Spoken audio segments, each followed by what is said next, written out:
You think you know Abraham Lincoln, the man who freed the slaves, the humble president in the tall hat who gave his life to keep America united. That's the story told in classrooms, in textbooks, in Hollywood movies. But what if that story is only half the truth?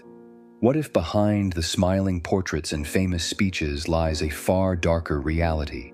Tonight, we will peel back the myth and reveal the shocking truth about Abraham Lincoln, a man both worshipped as a savior and condemned as a tyrant. Was he truly the Great Emancipator, or was he something very different? Stay with us, because the history you thought you knew is about to be shattered. Abraham Lincoln is remembered as the man of the people, born in a log cabin, self-educated, poor but honest. This image, known as the log cabin myth, became one of the most powerful pieces of political marketing in American history. It made Lincoln look like the embodiment of the American dream, a boy who rose from nothing to become president. But behind this carefully crafted image was a far more complex reality. Lincoln was not simply a humble woodcutter who stumbled into greatness.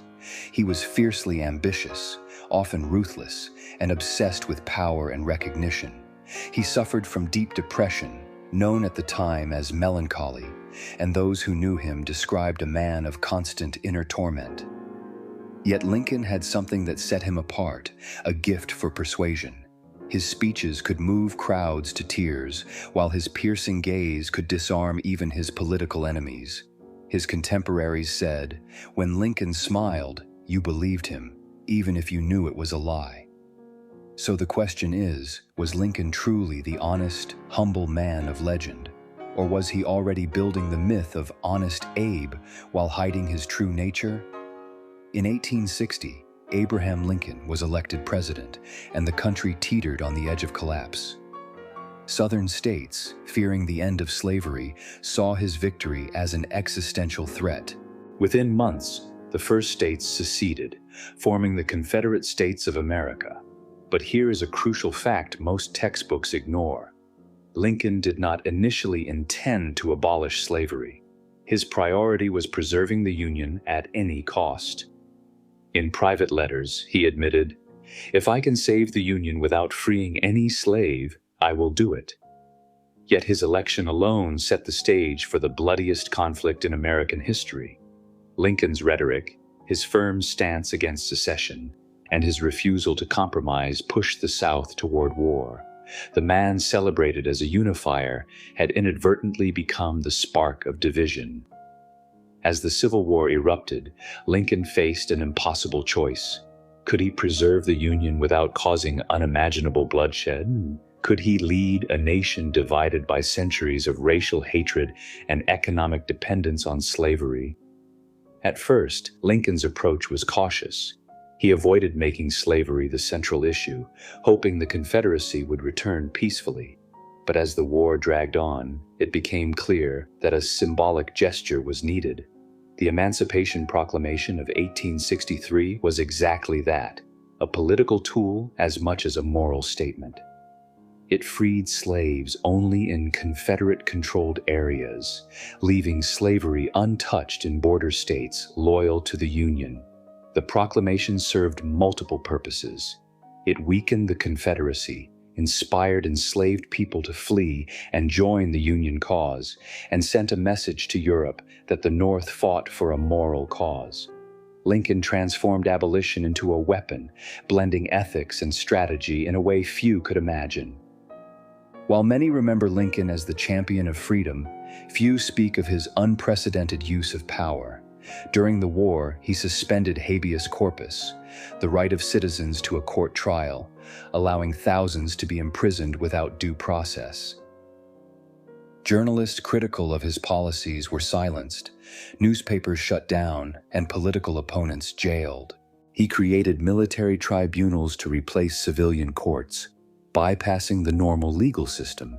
Even today, historians debate whether these actions were necessary or a violation of democracy. Some contemporaries called him a tyrant in a tall hat. Yet Lincoln believed that only absolute authority could save the Union. Was he defending democracy or destroying it to preserve the nation? The line between hero and dictator had become dangerously thin. The Civil War was the deadliest conflict in American history, claiming over 600,000 lives, more than all American wars combined before World War I. Lincoln's decisions prolonged the bloodshed, yet he refused to compromise. Some contemporaries nicknamed him the Butcher President, but the outcome was transformative. The Union survived.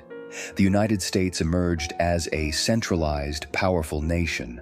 Lincoln's vision of a united country laid the foundation for the future superpower, and yet one cannot ignore the human cost.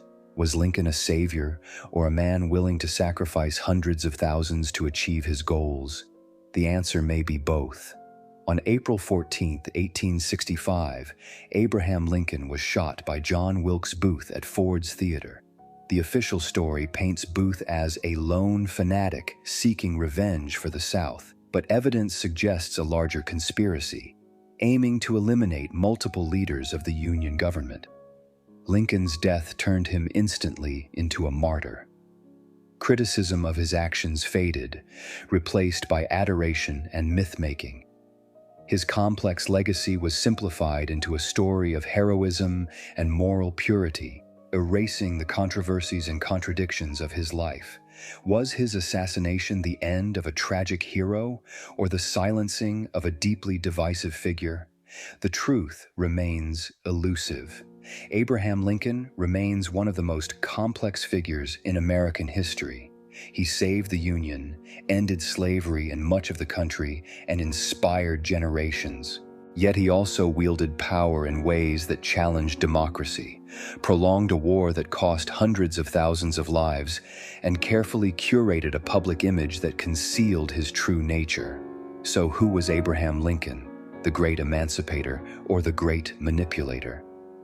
Perhaps the shocking truth is that he was both. A man of brilliance and contradiction, whose story reminds us that history is never as simple as the textbooks claim.